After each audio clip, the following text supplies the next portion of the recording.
I couldn't believe what I was seeing. Simone, my wife of 5 years, was topless, bouncing on the lap of one of the guys in the hot tub below. From the look on her face and the look on the guy's face, it was pretty clear to me what they were doing. What the hell? Angry, I pulled out my phone and took a short video. I thought about changing into my swim trunks, but changed my mind. I sat on a chair in the room and thought back. No wonder she didn't want me to come to this party with her. She had been working as a secretary for S&G Funds, a hedge fund company, for about a year or so, and she really seemed to be happy. Now I know why. Earlier that week, I saw a text come up on her phone, letting her know there would be a company Christmas party this weekend, and she was allowed to bring a +1. When I told her about it, she tried to dissuade me from going. "Oh, Carl, you'll just be bored anyway," was her reply. "I don't get it. Why don't you want me to go with you?" I asked. "Are you ashamed to be seen in public with me or something?" "Of course not, silly. It's just that these are financial gurus. There's probably going to be a lot of boring talk about money and stuff, and you'd just get bored," she replied. Her company had a habit of holding these parties about once a month, and they had always been staff only. Most of the time, Simone was gone until late that night, or even sometimes late the next day. I never made a fuss about it, but now I had a better idea of what actually went on at these things. "I see. Well, maybe I'd like to spend the evening with you anyway," I asked. "Have it your way. If you're going, you'd better get your tux cleaned. But trust me, you're probably not going to have a lot of fun." The day of the party, she suggested I bring a pair of swim trunks. Swim trunks? For a Christmas party? It's December, for crying out loud, and it's cold outside. "Swim trunks? It's awfully cold outside for swim trunks, don't you think?" I asked. "Nah, we usually end up in my boss's penthouse after the main party, and he has a really nice hot tub." "I see. So you do this often then?" I asked. "Yeah, pretty much every time. Now promise me you'll be on your best behavior tonight, okay?" "I always am," I told her. This didn't sound too good. Why would she tell me this? "Why are you telling me this?" I asked. "Oh, it's just that these parties can get pretty wild sometimes. I don't want you to get upset with anything you might see. The guys there are quite friendly and can get pretty handsy, if you know what I mean." "Well, as long as everything passes the husband test, there shouldn't be any problem, right?" I asked in response. She smiled and said nothing, but gave me a kiss on the cheek. When we got to the main party, Simone introduced me to a friend of hers, Linda. "Linda, this is my husband, Carl," she said. Linda looked me over and smiled. "Husband? This is going to be fun. You really are a wild and crazy girl, you know that?" she asked with a smile. I wondered what she meant by that. Simone smiled as she giggled. "I gotta go mingle, sweetie. Could you get me something to drink? Maybe some wine. Come on, let's go," she told Linda, without giving me so much as a backward glance. I made my way to the bar and got her wine and a beer for myself. I looked around, but I didn't see Simone anywhere. I walked around, looking for her, but to no avail. After a half hour, I sat at an empty table and hoped she would come look for me. In the meantime, I watched as everyone danced and had a general good time. No one said anything to me and walked around me as though I wasn't even there. I guess she was right. I wasn't having any fun at all, and I was getting more than a bit frustrated that my wife would simply abandon me like this. After nursing my beer for a couple of hours, I said, "To hell with this stuff," and got up. I figured if Simone wasn't even going to spend any time with me, I'd just go home and leave her to her friends. I started walking to the entrance when Simone and Linda came up to me. There were 3 other guys with them, and one had his arm around Simone's waist. Simone didn't bother to make any introductions. "Oh, there you are," she said. I could tell she had been drinking. "We were looking all over for you." Yeah, sure you were, I thought. When she kissed me, I could detect the taste of tequila and something else. "Yeah, I was just getting ready to go home since you abandoned me 2 hours ago." "Where were you?" She blushed and looked down as the guys with her smirked at me. I felt like punching them in the teeth. "We were just having a few shots," Linda said. Simone looked at her funny. I wondered what the hell was going on here. "Shots of what?" "I can taste tequila, but there's something else." "Oh, nothing. Hey, listen, we're all going over to Ben's place. He's got the hot tub warming up. Are you ready?" "I guess," I said. "Am I going to get to spend some time with you, or are you planning to abandon me again tonight?" "Oh, don't be silly. You'll see me later. I'll ride over with Linda and the guys if that's okay with you." "Why not ride with me?" I asked. One of the guys grabbed her by the hand and pulled her away. "You can follow me, dude," he said in a tone of voice that pissed me off even more. Simone and Linda followed the guys, and I could hear them laughing as they left. I got my car and followed them. When we arrived, I saw that Simone had already changed into her bikini. What the hell was going on here?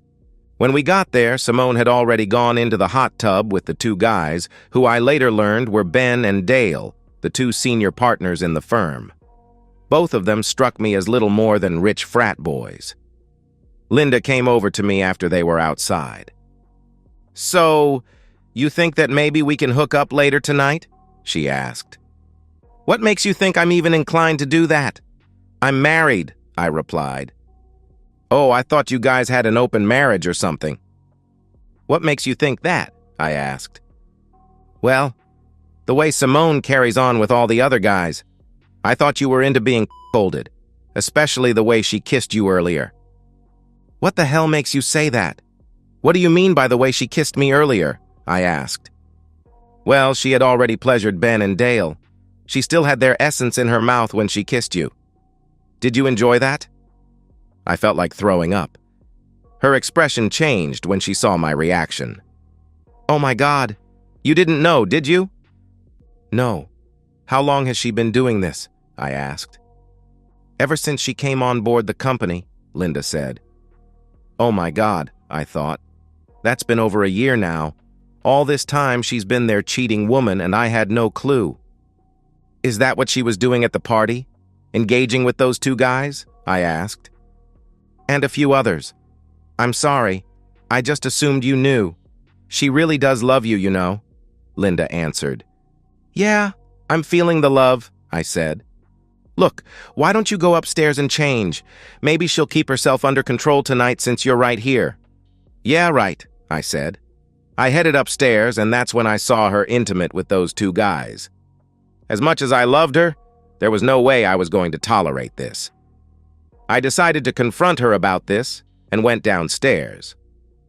"Oh, there you are," Simone said as I got to the bottom of the stairs.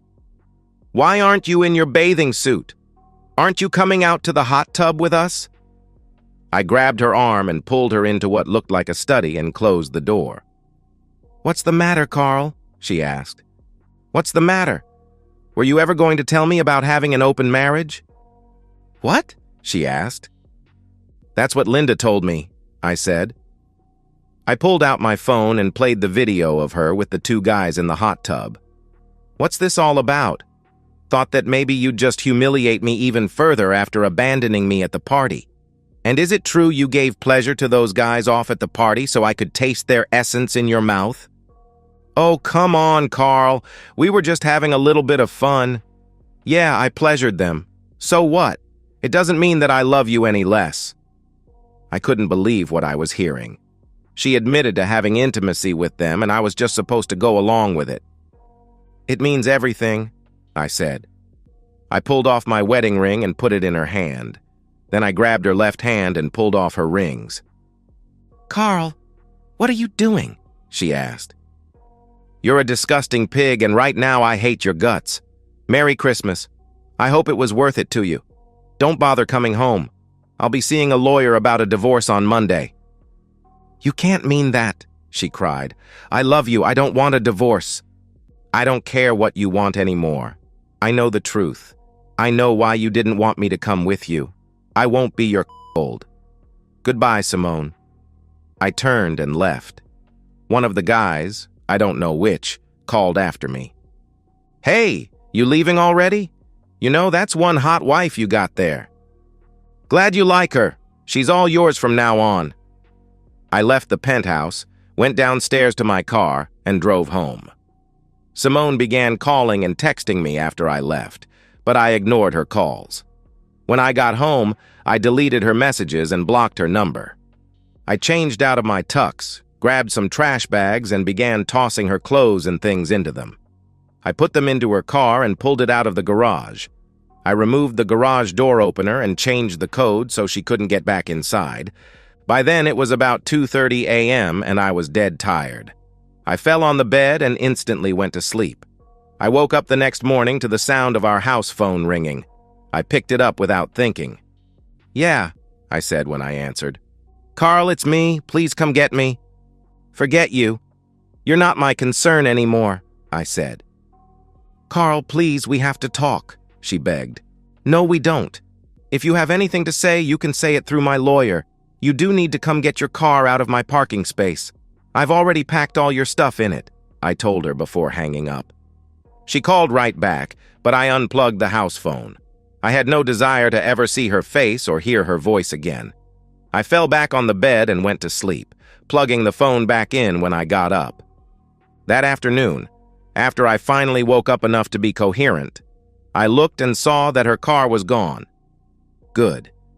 Maybe she finally got the message. I started looking online for a divorce lawyer and read all I could find about the divorce laws in our state. This was a community property state, but we didn't own any real estate, so that wouldn't be an issue. We had no children, so there would be no child support. She made as much, if not a little more than me, so I didn't think there would be any alimony. I also found that while most divorces in this state were no fault, there was a provision to file on the basis of adultery, cruelty, or abuse. That would make the divorce more costly and take more time to resolve, but I didn't care about that. After looking, I noted the number for one Jenny Hawkins, attorney at law, and decided to give her a call on Monday. As I was making my notes, my cell phone rang. I looked but didn't recognize the number. I figured Simone could have been using someone else's phone to call me, but it could have been anyone, so I decided to answer it. "Carl?" asked a female voice. "This is he," I replied. "Carl, this is Linda. I just wanted to let you know Simone is staying with me for a few days. Are you really going for a divorce?" "Yes, I am," I replied. "Carl, she's a wreck. She's in her room crying her eyes out. I'm afraid she's going to have a nervous breakdown." "I don't care. She brought it on herself," I replied. "Don't you have any feelings for her at all?" Linda asked. "Yeah. Right now they can be described as hatred and disgust. She's been messing around with me for a year or more, and she had the audacity to humiliate me in public. We're through." "But she loves you," Linda said. "So she claims. Tell me, what did she do after I left? How long did you two stay at the penthouse? Did she pleasure Ben and Dale again?" "She was upset," Linda said. "We all were." "You're not answering my questions," I said. "Yeah, we all hooked up last night after you left, but only to help Simone feel better. You could have had a good time as well if you'd only stayed." "Where the hell do people like you come from?" I asked, incredulous. "I gotta go, Linda. Goodbye." I ended the call, and that's when I noticed 2 text messages from numbers I didn't recognize. The messages came in early this morning after I had gone to bed. I pulled them up and noticed that videos were attached to them. "Missed one hell of a party, bro," one message read. I played the video and saw Simone getting made airtight by 3 of the men at the penthouse. I recognized Ben and Dale but didn't recognize the other. Linda stood next to them, naked. The man I didn't recognize looked into the camera and spoke. "That's quite a wife you have there, brah," he said with a grin. "Too bad you weren't here. You could have had a great time." They all laughed as he said that. Even Simone laughed. Yeah, I thought. So much for loving me. The second video was more of the same, except it ended with Ben smearing essence on my wedding ring as Simone held it in her open hand. She looked at the camera with a smirk and licked my ring. My hatred for her only grew exponentially. I transferred the videos to my PC and made a copy of them for the lawyer. I thought about sending the videos to all of her friends and her family, but decided against it, at least for now. The info I got from Jenny's website indicated that I needed to be very careful about how I reacted to her actions. Any negative reaction on my part could easily undo my case, her site warned. Okay, so I decided to hold off for the time being. I didn't hear anything from Simone or Linda the rest of that day or the next, which was a good thing as far as I was concerned. I spent the rest of the weekend exorcising Simone's presence from the apartment. On Monday, I called my boss, explained the situation, and took a few days off for vacation. I knew I would be basically worthless, and my boss understood. He had gone through a divorce from a cheating wife, so he understood how I felt. I called Jenny's office and arranged for an appointment that afternoon. On the way to my appointment, I stopped at the bank and did everything I could to separate her from our joint account. I paid off her joint credit card, then canceled it. I took out half of everything and opened a new account in my name only. Jenny explained the divorce laws in our state and asked if I wanted to pursue an alienation of affection lawsuit against her bosses. She explained that it might not go very far, but there was always a chance, given the evidence I had. I told her to do what she thought best. "Where would like them served?" she asked me. "At their office," I said. I wanted them to experience a bit of the same public humiliation they had heaped on me this past year. She nodded her head and made notes. When we finished, I paid a retainer and then headed home. On the way, I got a call from Linda. "Hello?" I said when I answered. "Carl, would you be willing to meet with Simone and me someplace this afternoon?" she asked. "Not really. I just finished seeing my attorney and she suggested I stay away from her. If she has something to say, she can do it through my lawyer. Would you like her contact information?" "Hold on," she said. I could tell she had placed one hand over the phone, and I could hear her talking to someone, but the voices were muffled. A few moments later, she came back on. "I guess that'll have to do," she said quietly. After I gave her Jenny's contact information, she tried to lobby for Simone one last time. "She really does love you, Carl, and she's willing to make this up to you. Can't you please find it in your heart to forgive her?" Well, she has a damn funny way of showing her love. And how exactly will she make this up to me? Can she turn the clock back a year? I don't think so. The answer is no. I will never forgive her for what she did. Okay, if that's the way you want it. I'll pass that on to her. But you know you're going to have to talk to her sometime. Not if I can help it. What's done is done. Tell her she can expect to be served with papers soon. I ended the call and drove the rest of the way home, stopping only to pick up a 12-pack of beer and a couple of packs of cigarettes. I had stopped smoking when we first got married, but I felt that I needed to do something to keep from punching holes in the walls. Shortly after I got home, the house phone rang. I answered, wondering who was calling now. "Hello," I said. "Mr. Jacobs, this is Ben Carlson, your wife's employer," the young male voice said. I recognized the voice from the party. He seemed to have adopted a more professional tone now that he was back in his place of business. "I know who you are, Ben. What do you want?"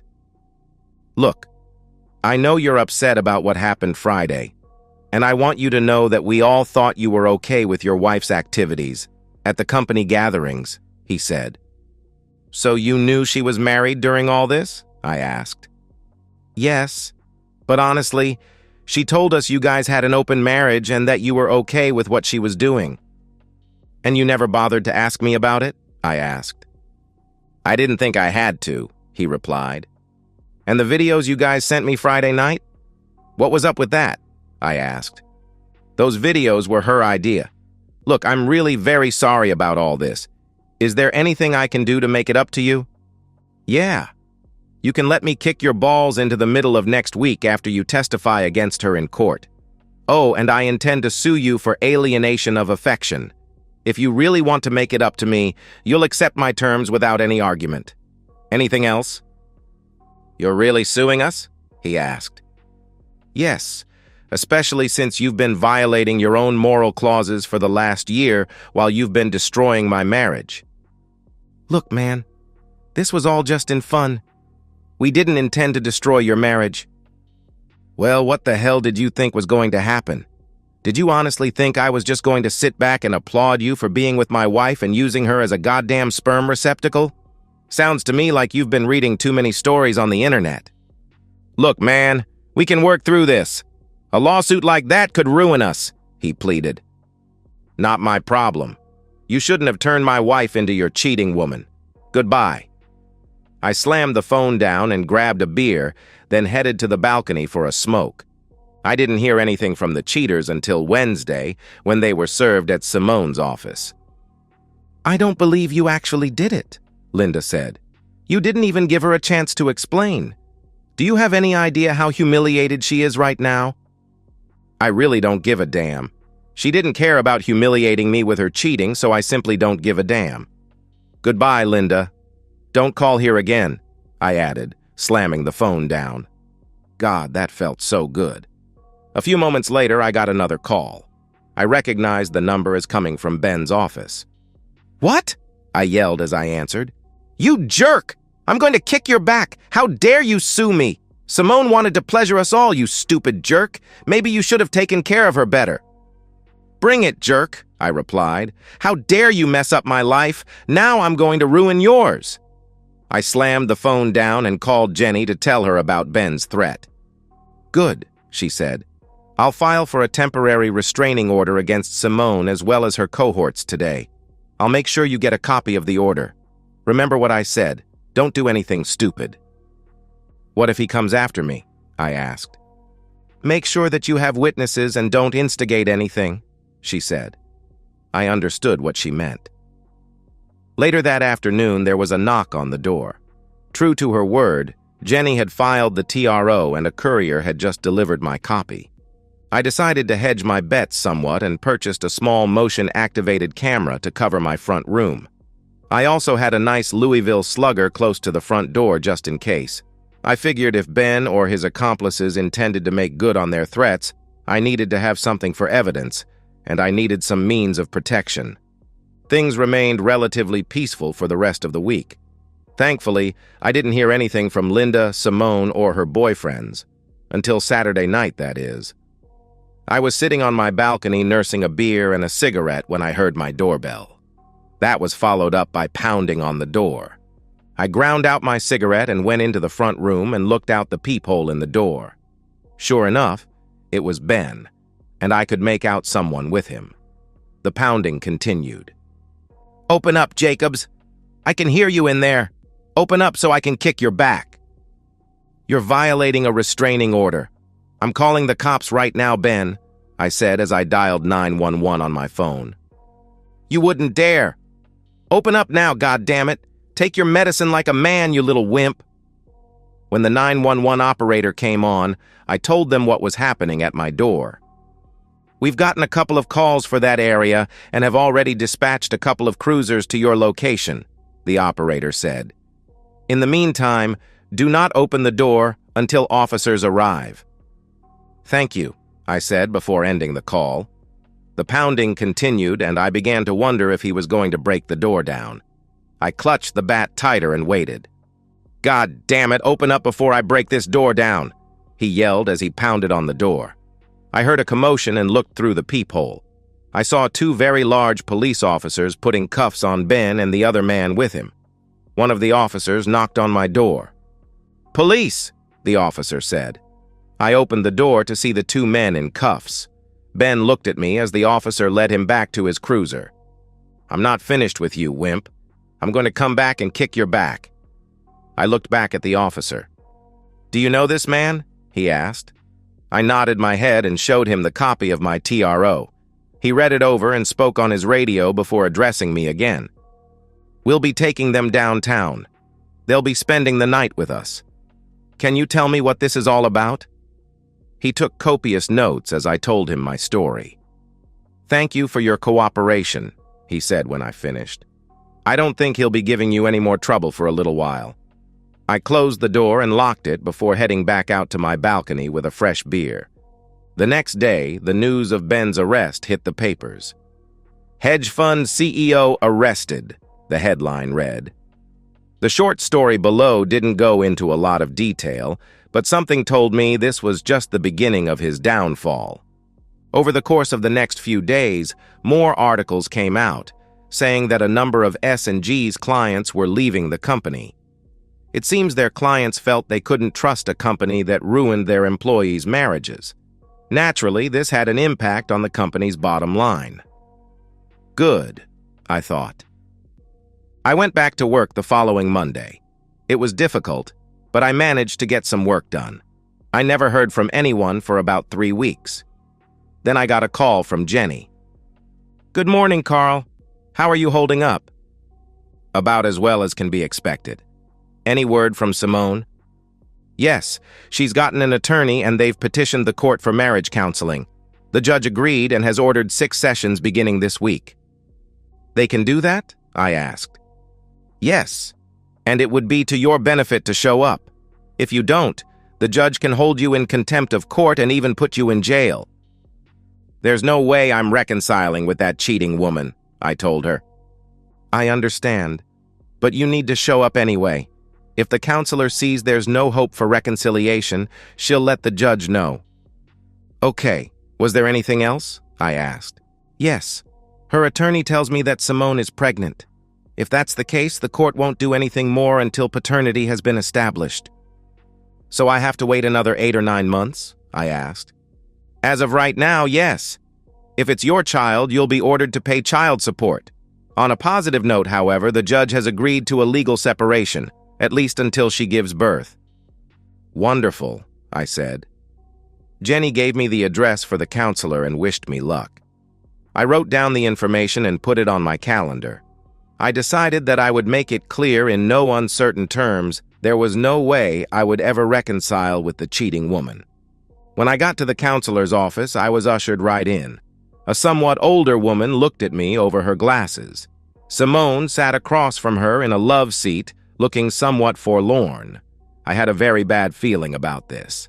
The counselor introduced herself as Dr. Abigail Farnsworth and indicated I should sit next to the cheating woman on the love seat. I chose instead to sit in a smaller wooden chair placed at a 45-degree angle to the love seat. "Good to see you could make it, Mr. Jacobs," she said. "I understand I have no choice," I said, crossing my arms in front of my chest. "True. Still, I'm glad to see you here." She turned to Simone. "Tell me, Mrs. Jacobs, what do you hope to get from these sessions?" "I want to get back together with my husband. We're going to have a baby, and I want to be a family again." I snorted in derision as she said that. Abigail looked at me. "And what do you hope to get out of these sessions, Mr. Jacobs?" she asked. "What I want is for you to realize there's no way I'm reconciling with that," I said, nodding my head in Simone's direction. I saw her recoil when I did that. Abigail nodded her head. "Not even for the sake of the child?" she asked me. "I honestly don't think it's my child. If by some miracle it is, I'll pay child support, and I'll do everything I can to be a father to it. But there's no way I'm reconciling with her. Period. End of sentence." "Not even for the sake of the child?" she asked. I pulled out my phone and brought up the videos that were sent to me. I showed them to Abigail. She was clearly disgusted with what she saw. When they finished, I put my phone back in my pocket. "I see you're married, doctor. Tell me, if that was your husband in those videos instead of her, would you want to reconcile? And what if you learned he had been doing that to you for more than a year and actually did it in front of you? Would you reconcile then?" "This isn't about me," she said. "This is about the two of you. And now you have a little one to think about." "Wrong, doctor. She has a little one to think about. I don't believe her child is mine. In fact, I'd be willing to bet on it. I would like a few answers from her, though." Abigail thought for a moment, then nodded her head and looked at Simone. "I think he's entitled to some answers, don't you?" she asked Simone. She looked down, sheepish, her face burning with embarrassment. She finally looked up at me before answering. "I guess so," she said. Abigail looked at me before speaking. "The floor is yours," she told me. I nodded my head in thanks and turned back to Simone. "The night of the party, you knew what was going to happen, didn't you?" I asked. "Yes," she said. "And that's the real reason you didn't want me to go with you, isn't it?" I asked. "Yes, it is. I tried to warn you that you wouldn't have any fun." And you were right. It was the absolute worst night of my life. When you kissed me at the party, you deliberately made sure you had those two men's essence in your mouth when you did, didn't you? Her face burned red for a bit. "Yes, I did," she said. "Why? Did I do something to deserve that kind of humiliation?" I asked. "You did nothing. We just thought it would be wicked and exciting. So all of you planned to humiliate me, didn't you? And you intended to humiliate me even further at Ben's place, didn't you?" "Yes and yes," she said sheepishly. "How long have you been screwing those guys?" I asked. "Pretty much from the time I joined S&G. "Again, why?" I asked. She shrugged her shoulders. "Because I liked it. It was fun. It was naughty and exciting. They made me feel sexy." "How many times did you give me sloppy seconds or kiss me with their essence still in your mouth?" I asked. "I don't know. A few." I felt like throwing up after hearing that, but managed to keep myself under control. "How many men did you have intimacy with since you started there?" "Not counting me," I said. "I don't know. Maybe 4 or 5 dozen."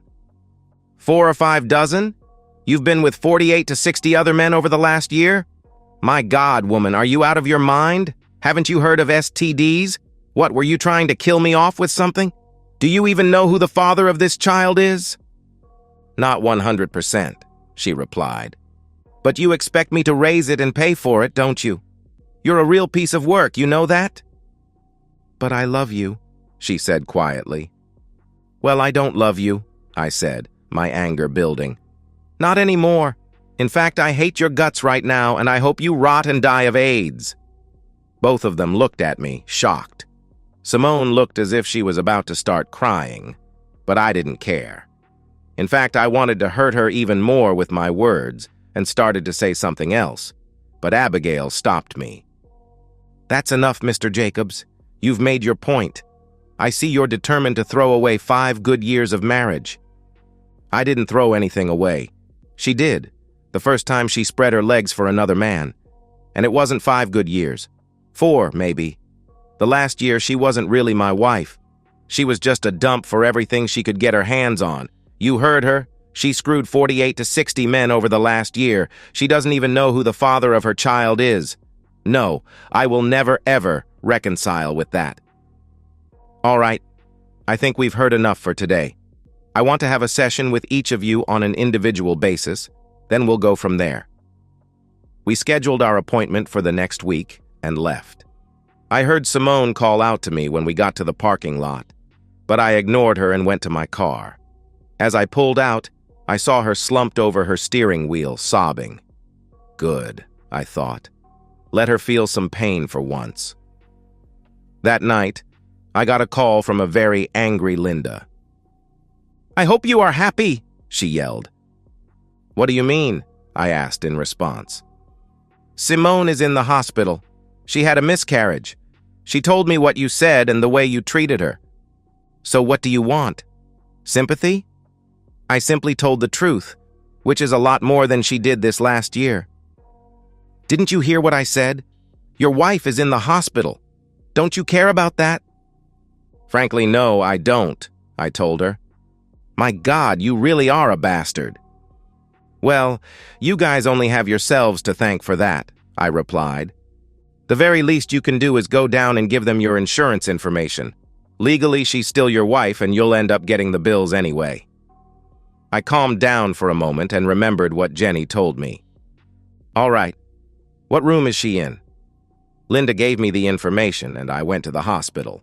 When I got there, I made my way to her ward and conferred with the nurse.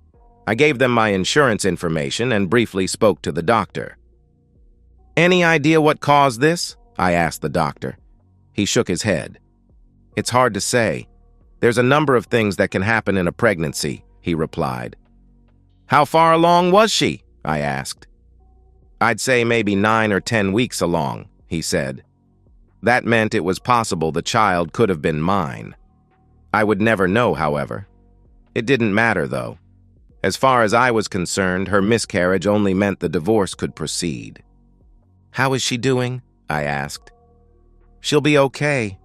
I want to keep an eye on her for a little bit, but she'll be able to go home in a couple of hours or so. Thanks, I said, before going into her room. She looked like hell, lying there in the bed. She looked at me with tears in her eyes. Linda stood at the end of her bed. Are you happy now? She spat at me.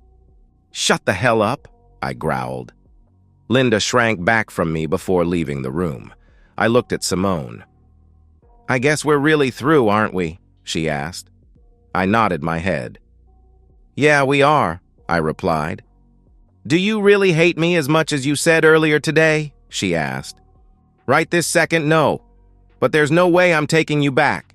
You've proven that I could never trust you out of my sight. Every time you went to the store, I'd sit at home wondering if you were pleasuring the clerks at the checkout stand. Besides, I simply can't get past your blatant disrespect. I don't get it.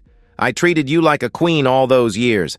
Did I do something to make you turn your back on me all of a sudden? No. You were the best husband and lover a girl could want. Obviously not. Or you would have told those clowns to bug off, I asked. It wasn't you, it was me. They brought out the cheating woman in me and told me that every guy wants to see his wife get taken by other men. I guess I just bought into their nonsense. I saw the other girls doing it and thought, why should I miss out on all the fun? And that's all it was. Just fun. Yeah, it's all fun and games until the spouse finds out. I waited a few moments before continuing. Look, the divorce is going to happen, no matter what you do. All you're doing is wasting your time and money. End this charade and move on, okay? We're done. I'm never taking you back. All right, she said quietly, tears falling down her face. I'll tell my lawyer tomorrow. And don't ask if we can be friends. I don't see that happening. The tears kept falling down her face. I'm really sorry, she said quietly. I looked at her for a few moments. Yeah, I said as I began to leave her room. Goodbye, Simone. I could hear her cry as I walked away. Tough stuff, I thought. Good riddance. A few days later, I got a call from Jenny. True to her word, Simone dropped all of her objections to the divorce. Abigail wrote a report that said reconciliation was impossible. She included a suggestion that I go through anger management, however. The judge agreed and made the same recommendation, although she fell short of making it an order. Jenny managed to get settlements from S&G funds as well as Ben and Dale about a month later. She handed me the largest check I had ever seen in my life. That's minus my take, of course, she said. Of course, I responded. I deposited the check and went on with my life, such as it was. S&G, or Sodom and Gomorrah, as I tended to think of it, closed its doors about 6 months later. It seems that its customers felt they couldn't trust the company with their money. Wonder why? I wryly asked myself. I never heard from Ben and Dale after that day at the apartment. They both spent 30 days in the county jail for their stunt and apparently didn't want to go back. Their reputations in the community were destroyed, and they left for greener pastures on the West Coast. Simone and Linda continued living in the same apartment and ended up working in a strip mall retail store, one of those places that specialized in women's clothing and cosmetics. I saw them around from time to time, but never acknowledged their presence. I stayed single and dated periodically over the next couple of years. I finally met Claire Hansen, a recent divorcee, and we dated for a few months, each of us taking it slow and easy. Like me, she had been burned by a cheating spouse and was still hurting from that. I understood her pain and did all I could to support her. The first few weeks, all we did was talk or go out for dinner and a movie. She was a bit more fragile than I was at the time. We spent a lot of time holding hands and walking through the park. I was quite attracted to her and decided to let her make the first move.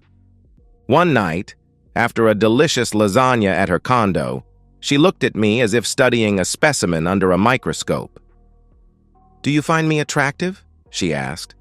I smiled and looked her in the face. "I find you very attractive, in more ways than one. Why?"